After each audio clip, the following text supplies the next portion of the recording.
David Gleave. He is the chief investigator over at Aviation Safety Investigations. He joins us now live.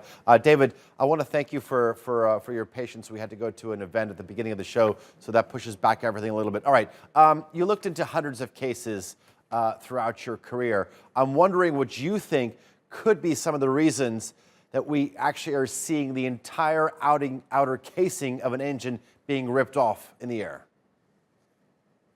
Well, when the large fan, which is at the start of the engine, that's the part that you see when you look from the front, when that suffers, one of the blades comes off, it leads to a very large vibration, which can lead to these types of disintegration. It could be, we see some events like this where mechanics have not latched down the cowlings, but there is a history with this engine of manufacturing and maintenance problems which have led to this before. So there's going to be a whole series of investigations looking at what could possibly cause this. Was it something that was ingested into the engine like a bird or a drone? Was it a manufacturing defect, or was it some other cause from there? So there's a whole variety of things that they're going to be looking at, but history tells us with two previous events that have been related to the fan blade itself and its manufacture and the maintenance checks, then that could well be it. But it's a very severe vibration that you get, but it doesn't threaten the aeroplane.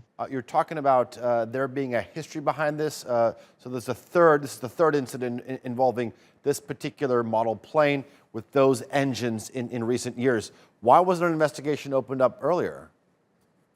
Well, they've had two previous investigations. There's a comprehensive report from the Americans into the previous United Airlines event, and the same for the Japanese. The question is maybe why if it is the same cause, then why the inspection routine and the review of manufacturing records and things like that haven't detected the problem and prevented it this time.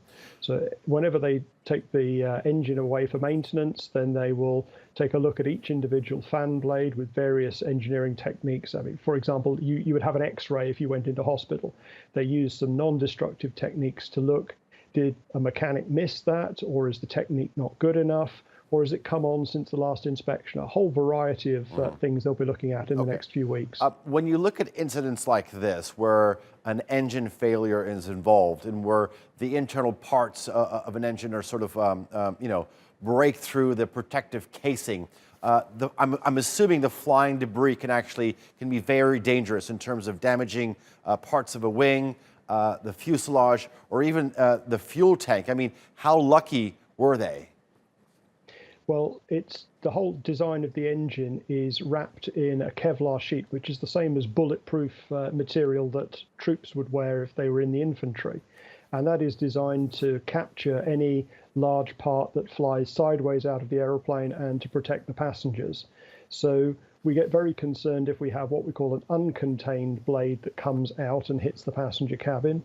But in general, what would happen is that it would either get thrown forward out of the engine or go backwards and cause further damage and go underneath the wing.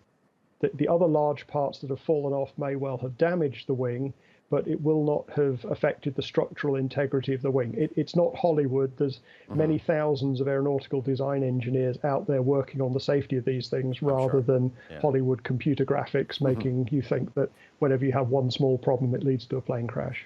All right. So for me, when I'm reading into the story, I kind of felt that it was a bit of an unfortunate situation for Boeing because all of the headlines are reading Boeing 777s are grounded. It's actually not a problem with the plane, but rather a particular model of the Pratt and Whitney engine that is on the Boeing 777.